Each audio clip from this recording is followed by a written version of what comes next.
I'm obsessed with how AI is about to radically transform life as we know it. I think it's going to affect all facets of life, not just careers. I think it's going to impact relationships, culture, our social fabric, our social contract, how we interact with one another, politics, democracy itself, how we vote, how we define countries, what that even looks like in the future. I think we are in such a fundamentally transformative period of time.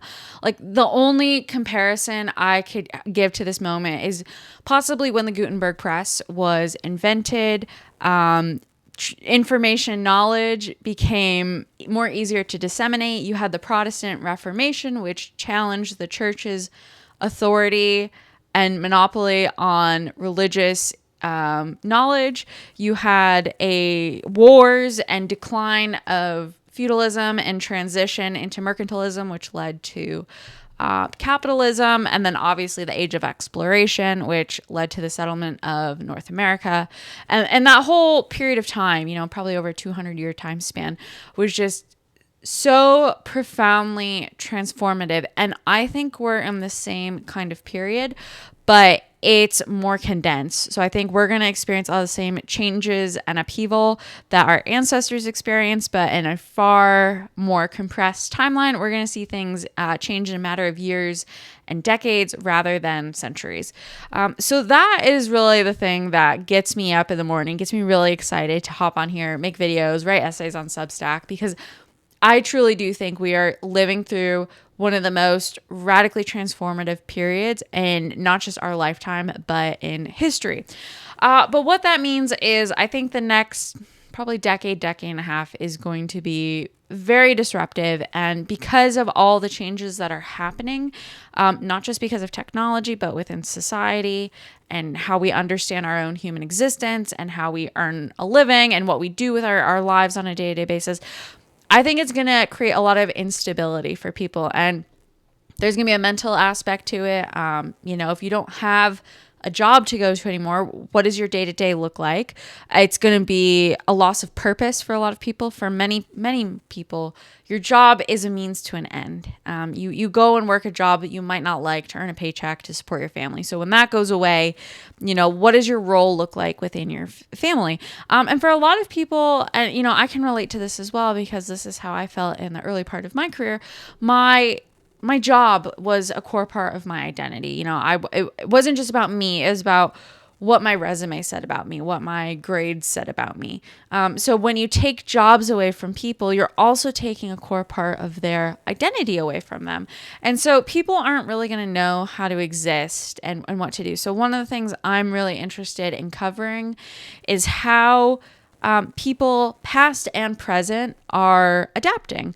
I've been studying deindustrialization on my own time, but I've also been looking for more contemporary examples of how people who are on the forefront of displacement, who have already lost jobs because of AI or because of other factors. It's not just AI that's taking jobs. I do want to be very intentional about stating that. It's transforming the economy as we know it. So the business models and the management philosophies and all the things that justified your employment a decade ago are just completely gone out the window. So yeah, AI might take your job in a year or two once it gets more advanced, but at this moment there are other things too that could be putting your job at risk as well. So I think people need to prepare. People need to be aware of what's going on. It's going to be massively disruptive. I think it could lead to a really cool period of human flourishing, potentially a second renaissance on the other end of all this disruption and at the end of this transition. But we got to get through it first. So like I said, one of the things that I've been doing is studying how people are handling layoffs, people are handling economic disruption, and trying to come up with ways to better prepare ourselves to adapt. And so this came across my feed just totally spontaneously a couple of weeks ago. And I've watched a couple of her videos, but this is a woman who worked in tech, and she's been sharing what her life has been like after getting laid off. And I think there's some good nuggets of wisdom in here that could apply to workers across different industries and in different sectors. So I wanted to kind of go through it and hear what she has to say and add some of my own thoughts onto it as well. So it's been 2 months since I got laid off. The quick and dirty backstory is that I got affected in the second round of layoffs in 2025 at my now former company. There was a first layoff in January, which I did survive, but I was also demoted from being an engineering manager back to being a software engineer. After that, I pretty much cut out all my extra spending and started polishing my resume and basically went into a soft launch of job hunting. And then in April, I was part of the much bigger reduction in force, or RIF, which is a fancy way of saying I got laid off. And if you want a quick update on my now former company, from what I hear, apparently is looking for a buyer, or it's in the process of being sold. I don't know. So you could kind of put... So she highlights something that I don't think many people are aware of, and how the economy and the business environment relates to your job and your employment prospects. So way back when, 1950s, 1960s, you were hired to produce things. People worked in factories. So men, for example, men would work on the factory floor. Women might be hired as well to work on the factory floor or in administrative positions, handling the books, handling, customer requests, things like that within a company.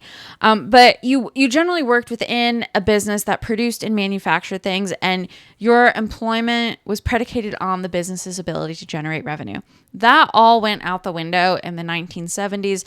A lot of different things happened, but one of the things that changed, and this was a result of stagflation and just the whole economic environment, was the move away from revenue generation to capital investment into businesses. So rather than being accountable to your employees, businesses became accountable to shareholders. And that's because businesses really stopped taking out loans to finance their operations, and they started looking for investment. So capital from, private equity, family offices, retail investors, that kind of thing. And so that changed the objective of business. It wasn't just to produce more widgets to increase output.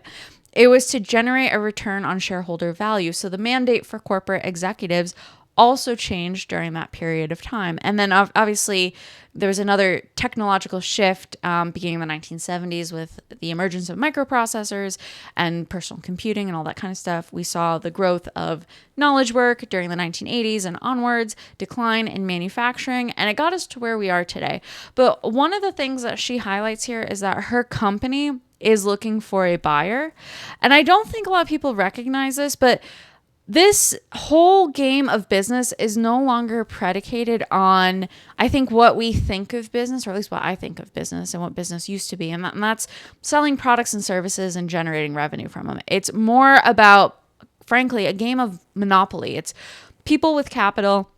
Again, institutional investors, venture capitalists, private equity firms, family offices, people with capital kind of operating at a higher level of the economy, trying to buy and acquire businesses. And this includes investors. It also includes big tech companies as well. So for startups in Silicon Valley, the game isn't to build a product and hire people to bring that product to market. The game is to build a product and get your product, service, feature, whatever, acquired by a company like Google, by a company like Facebook. And so that changes the nature of employment prospects.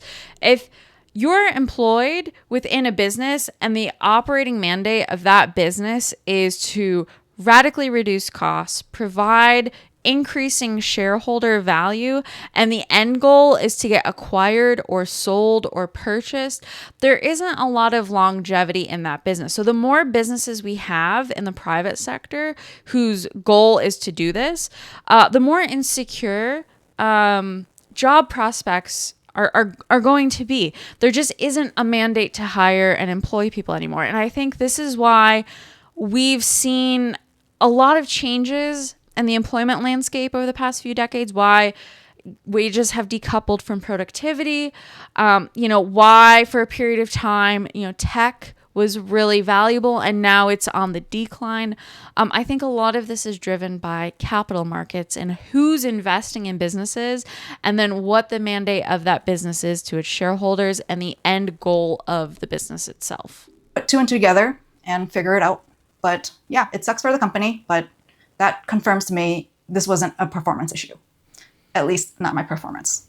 But even knowing that, there's still part of me that feels not great.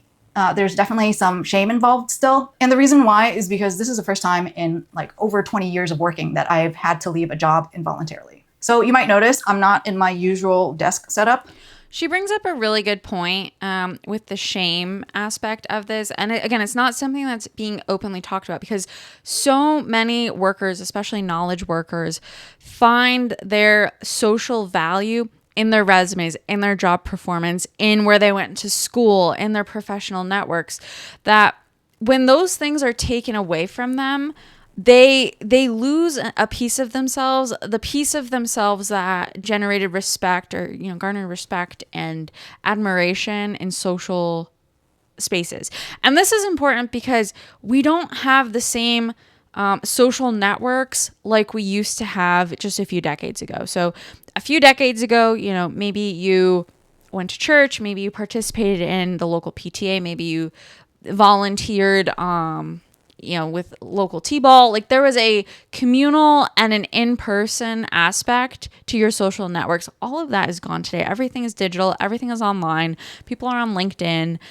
People are going to networking events.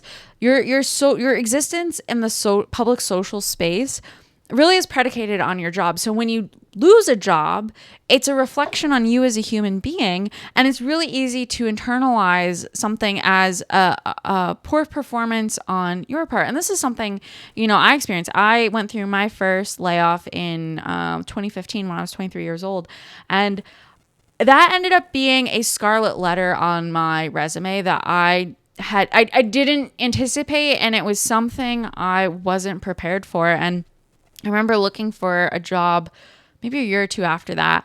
And I was working in Washington, D.C. at the time. I thought I had entered a stable field. I was in defense contracting, but it's not as stable as people make it out to be. That first contract in 2015 and then another one in 2019 were both lost because the people who employed me, the companies that had won the contracts, that was the basis of my work, they lost those contracts. So I didn't get laid off because of poor performance. I got laid off because the funding source for my employment completely vanished. But I remember I was doing a phone screening with a woman from Deloitte, which is one of the big consulting firms. And I think she was based in Chicago. And I just remember her telling me on the phone, like she said to me, "It looks like you can't hold a job." And I almost broke down into tears because it really felt like a reflection of me as a person and my work ethic. And there were things that happened beyond my control that there was nothing I could do about it. In much the same way that the COVID-19 pandemic was something that happened outside of a lot of workers' control. They couldn't do their jobs like they were used to. People lost work. There are things in specific industries that can happen beyond your control. And there's just specific nuances within the DC labor market and how jobs are doled out there that are just beyond your control. A lot of it, you just have to be in the right place, right time, know the right people, that kind of stuff. So I can empathize with this immensely because I felt it too. And it was really manifested for me when I had that phone screening, and I never did get the job with Deloitte. There's a whole story about that too. But it really weighs on you, and that's an experience I'll never forget. It's not obviously something that impacts me today, but at the time that really weighed heavily on me and felt like a referendum on my professional life as well as my personhood.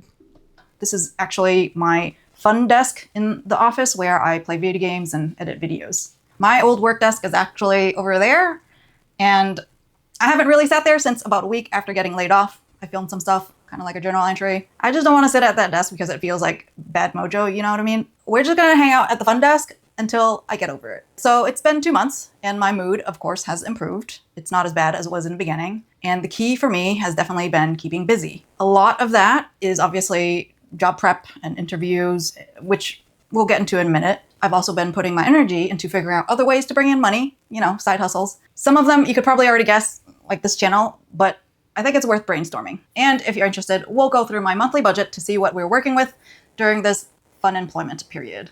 Before we do any of that, let's just talk about the job hunt. At the beginning, I thought I was super prepared for this layoff, so much so that the week I got laid off, I already had an interview lined up with a hiring manager for an engineering manager role. I already did the initial recruiter interview before getting laid off, and then the interview after that was with the person I would report to if I got the offer. Now, this interview actually came from a referral.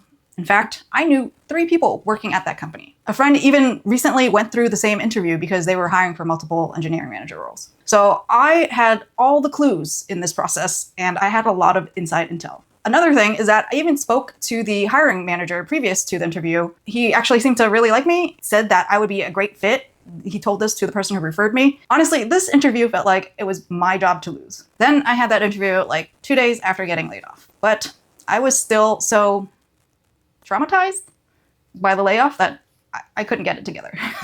So I bombed it. I was stumbling over my words. My answers to his questions were just so bad. You know how you think about conversations you had and you just like cringing the whole time? My energy during that interview was just really low energy. It was just really bad. So yeah, I just blew it.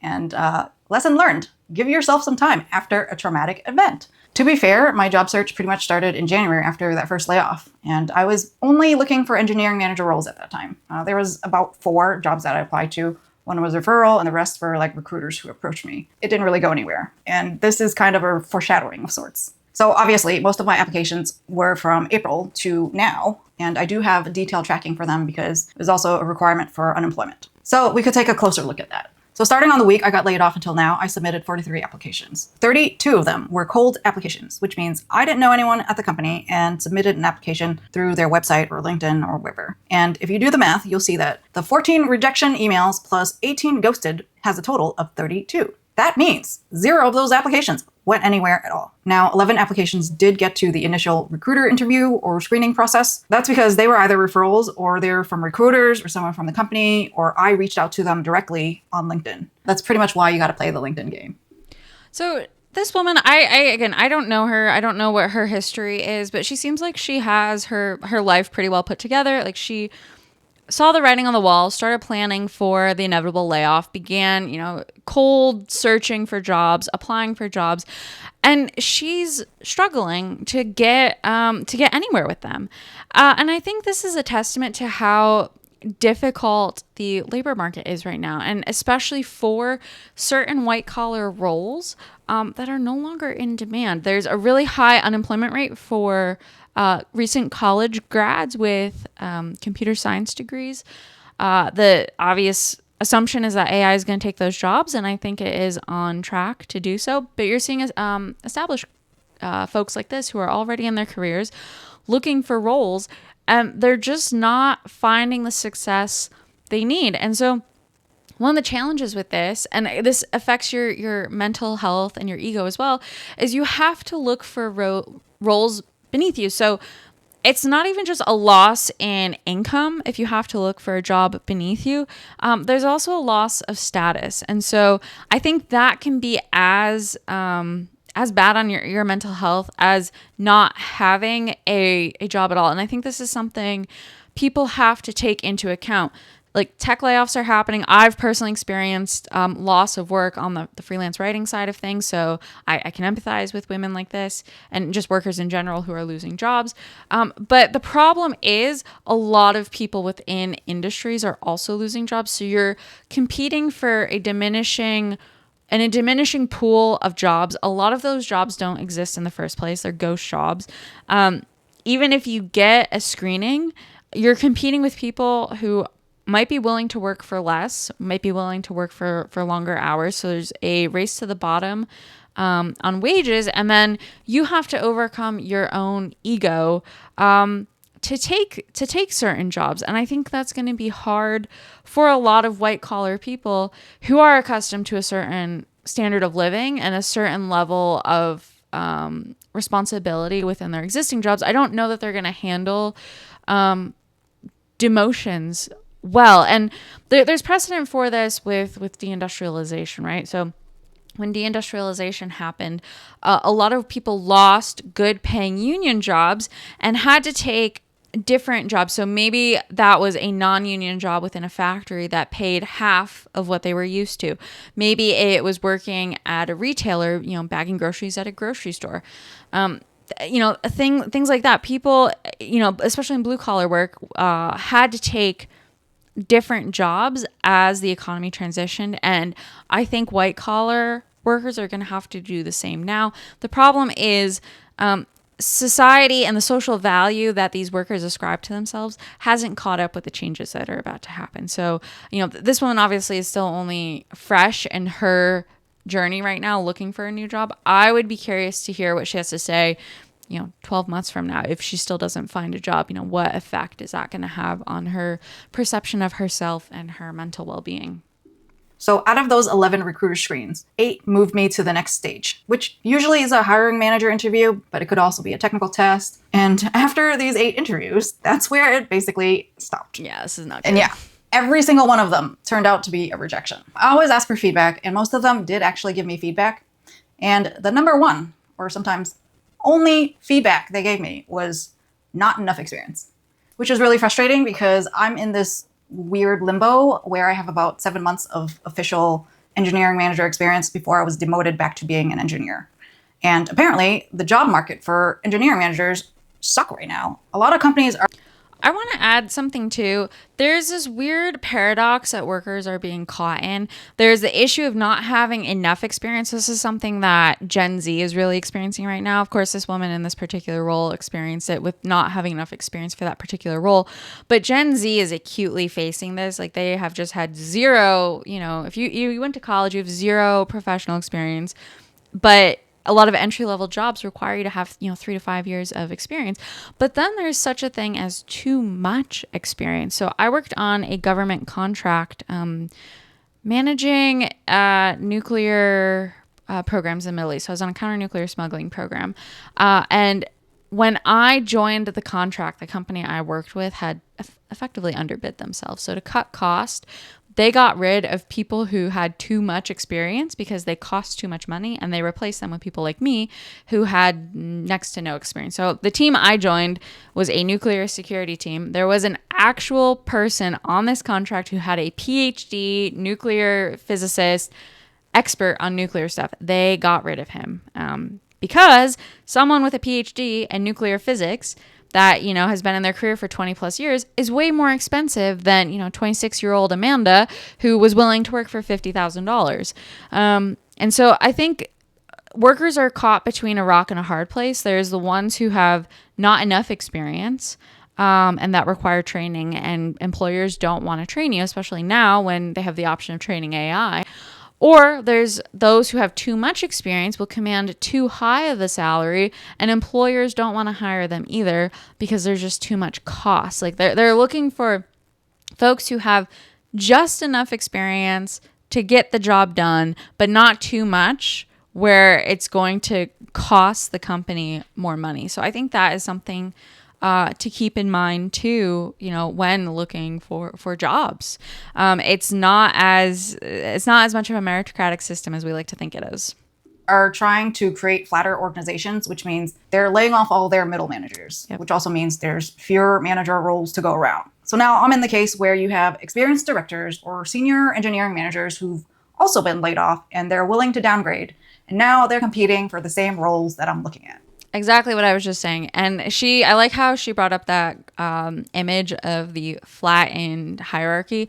I think, so Gen Z is obviously being immensely impacted right now, just unable to get jobs. But I think middle managers and mid-career managers are also going to be affected by AI because you're not going to need as many layers of management as are currently in place now. I think a lot of those layers have been invented to justify keeping people employed. And as AI gets adopted, as business models change, as corporations become more agile and thinner and leaner, you're not going to need as many middle managers. And so those people are going to have to compete with women like this who, she doesn't have enough experience, but if she has to compete with someone who has experience and is willing to work at a lower rate, like, she obviously can't compete with that. So the competition landscape for a diminishing pool of jobs is about to radically change, and it's going to be a lot harder for experienced and skilled white collar workers to find jobs. After talking to my friends, mentors, and pretty much everyone in my network, they basically confirmed what I was already starting to think, that I need to go back to looking for individual contributor roles, which means going back to being an engineer. It's kind of funny or ironic because I just released a video debating if we are in a tech recession, and my answer was that I didn't think so. I'm still trying to be optimistic. There are still jobs out there and people are still getting hired, but it's just that like the requirements are changing or they want more years of experience or something. And my goal right now is to just keep up and stay sharp. So that's the plan as far as job hunting is going, which means I need to update my resume again because it's currently tailored for leadership positions, but it shouldn't be too hard because it's been less than a year since I moved to management and then back. I also have to start putting out the feelers about this change again. I'm kind of kicking myself there because I had a bunch of referrals for IC roles right when I got laid off, but I passed on them because I was looking for manager roles specifically. And now 2 months later, those roles are probably long gone or they're close to getting filled. That's not to say I'm not going to follow up on them, but realistically, my chances there aren't going to be great, but I'm still going to try, even though it does feel like I'm starting back at square one. All right, let's talk about money. What am I actually working with here?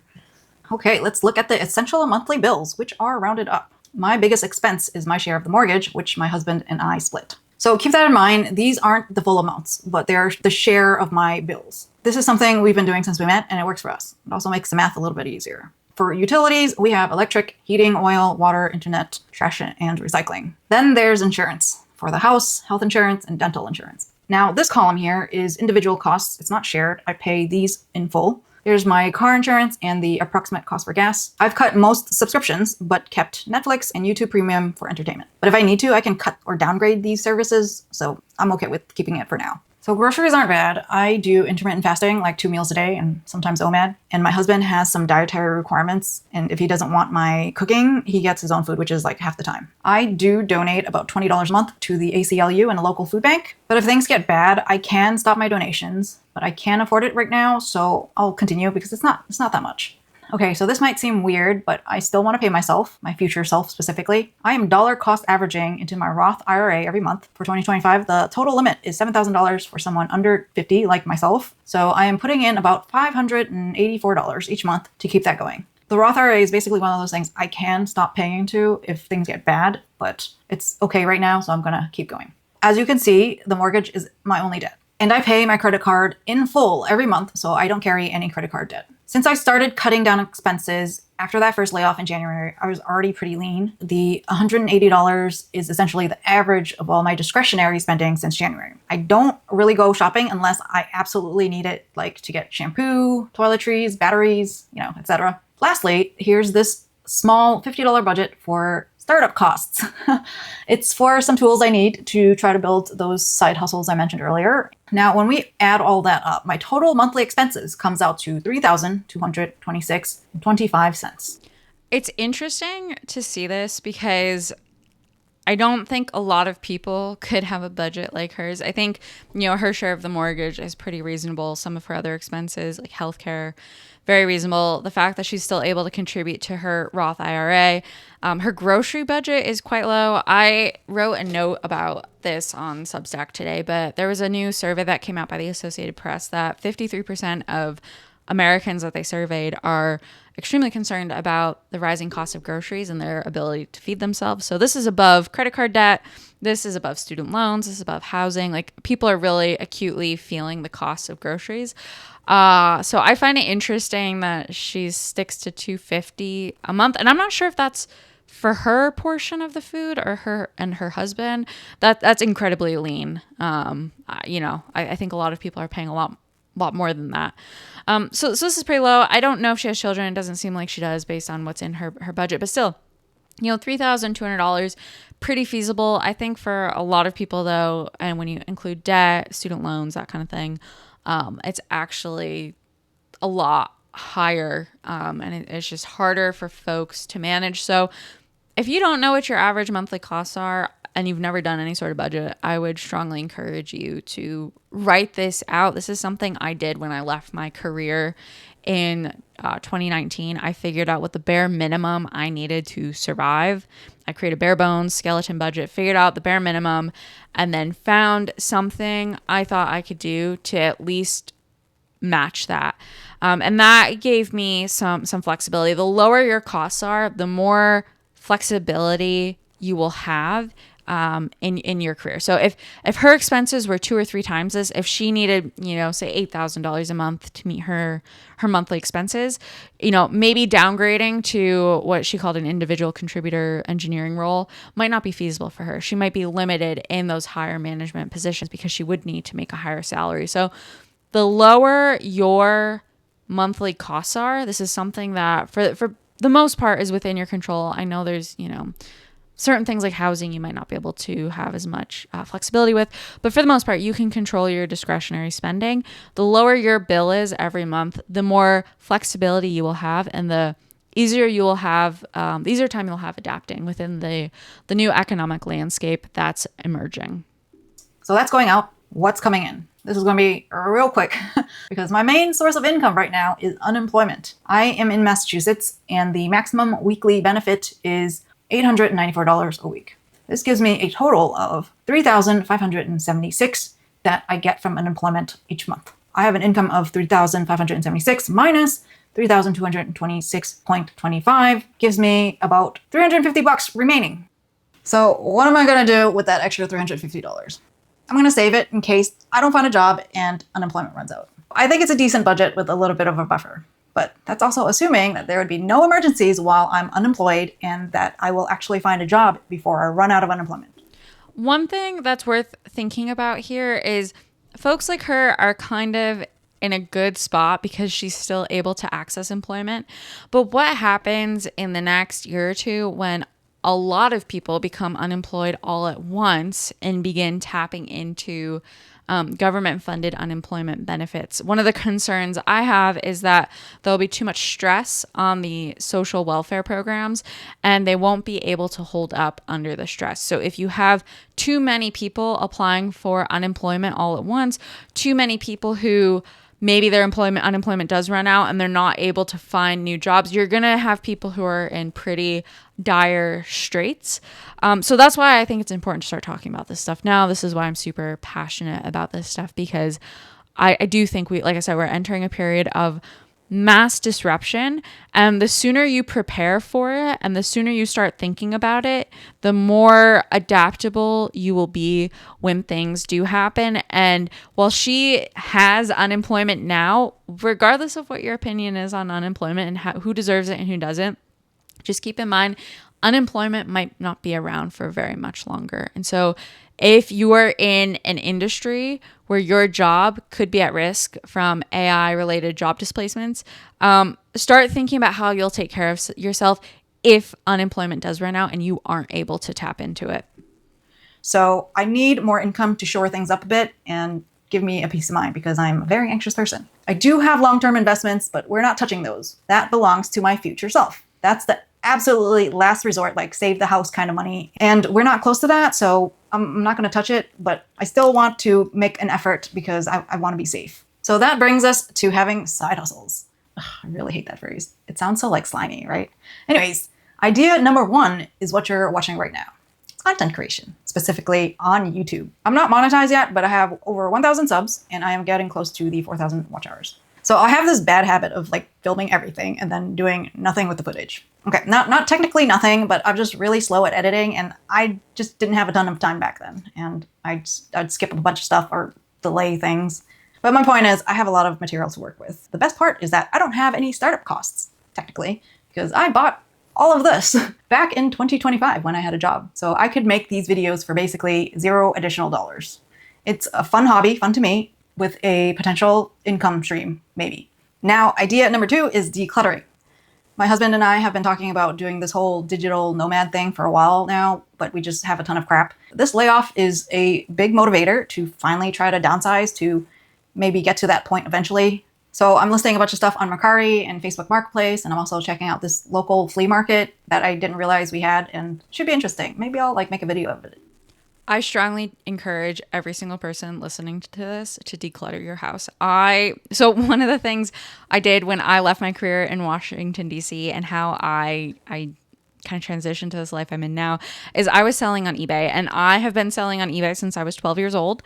I don't ask me how I figured it out. I just knew eBay was like a 24/7 yard sale, and I loved yard sales as a kid. So I somehow figured out how to set up an account, and I borrowed my dad's identity to set up a PayPal back then. But anyways, I've been on eBay for over 20 years at this point, and I actually used it to get me out of my career in Washington, D.C., and I use it to partially fund a cross-country trip I did back during COVID in 2021. I lived in my car full time and would literally go to thrift stores and buy books and resell them on Amazon, eBay, and Facebook Marketplace.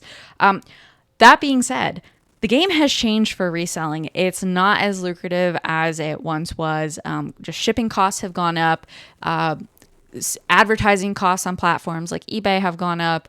All sorts of things have gone up. That being said, I think eBay did a report maybe like 2 or 3 years ago where the average household has about $3,500 worth of stuff just lying around that has value. I know, speaking from experience, I helped my parents declutter their basement and sold about $10,000 worth of random junk. Some of it was big stuff. So my dad had a huge collection of G.I. Joe dolls from when he was a kid. So, and he still had his like Matchbox and Hot Wheels car collection from when he was a kid in the 60s and 70s. So stuff like that had a lot of value. But then I sold random odds and ends things on Facebook Marketplace for $5, $10, $15 an item, and it added up pretty quickly. So one of the things I think everyone should do is declutter your household.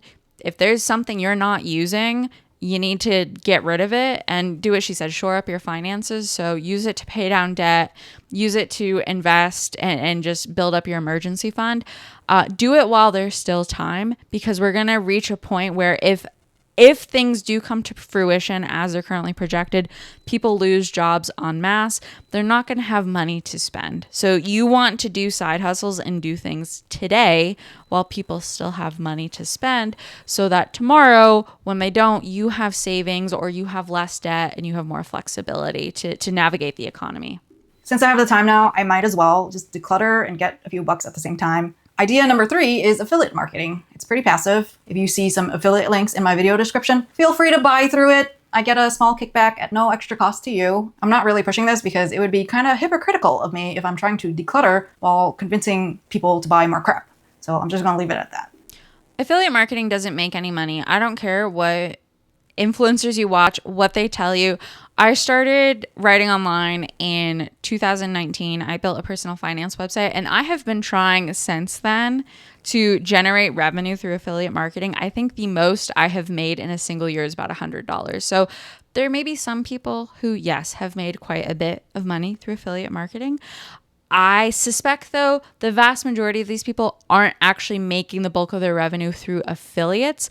They're making it through paid sponsorships, which is more upfront rather than getting a kickback as a commission when someone makes a purchase, or they're making it selling courses and digital products. So be discerning, I think, during this period of time, too. And I know I, again, speaking from experience, felt this when I was going through turbulence in my own career when I lived in Washington, D.C. I got sucked into a lot of this hustle culture, internet money stuff, and I was buying courses from people and trying to build drop shipping websites and do all that kind of stuff. And it was just snake oil, and it didn't actually generate the revenue. So don't expect to, even content creation, like you can make money doing YouTube like she's doing, like I'm doing, but you have to start now. It's going to take time to build up.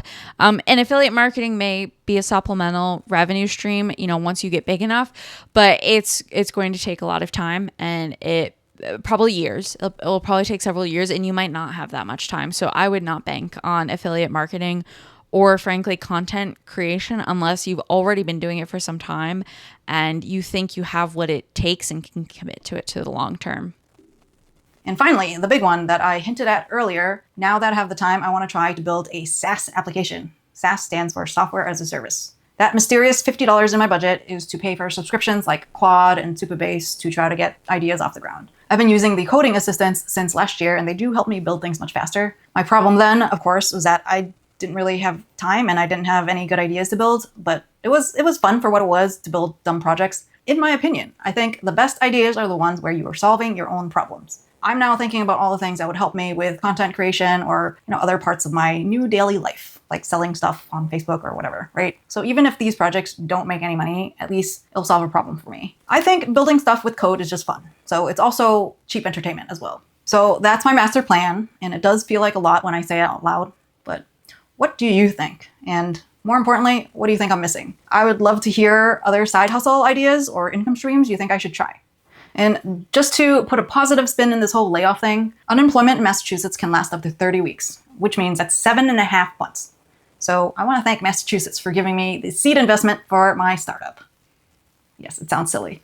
So in between the full-time job of looking for a job, trying to be a solo founder, and then there's this whole content creator thing, I figure something's got to stick, right? I thought getting laid off would mean I would have a break, but I honestly feel 100 times busier now than I was when I had a job. I'm annoyingly A-type, and staying this busy is my way of coping with my anxiety. It does give me a sense of purpose and control in a situation that doesn't feel very in control. Now, I know it's a lot, and I am cognizant of how this extra pressure can burn me out. So I'm okay if I have to deprioritize some things on the list if I find out that I need to. Besides staying busy, I'm also trying to be intentional about how I'm working through my unemployment. And in times like this, having a routine is just super important. When you feel like things are out of control, I find that having structure is the medicine. I try to wake up at a usual time. This is my new work desk. I do try to work normal hours. I treat it like work or school, and then I end my day, and then I try to relax. I've got to do it for my mental health. I will say when I transitioned out of working full time into kind of doing what I'm doing now, this was the most important thing. Setting a schedule for yourself, being disciplined. I mean, it has taken me probably 3 to 4 years to be able to create a content calendar and then stick to it. I think managing yourself is so hard. And this is what concerns me the most about people transitioning from full-time work to unemployment is not everyone is disciplined in the way that I am, in the way that other, entrepreneurs and content creators are. It takes a lot. I work from home. Sometimes I'll go to coffee shops, but mostly I'm by myself. I'm in solitude. I create to-do lists, but managing myself has been incredibly challenging, and it has taken years for me to get to this point. And so I want to stress that and emphasize that, because if you are someone who is accustomed to working a 9 to 5, that's all you know. You don't have self-discipline or an internal drive to become an entrepreneur. You just want to work for someone else, and that job is taken away from you. You are going to struggle.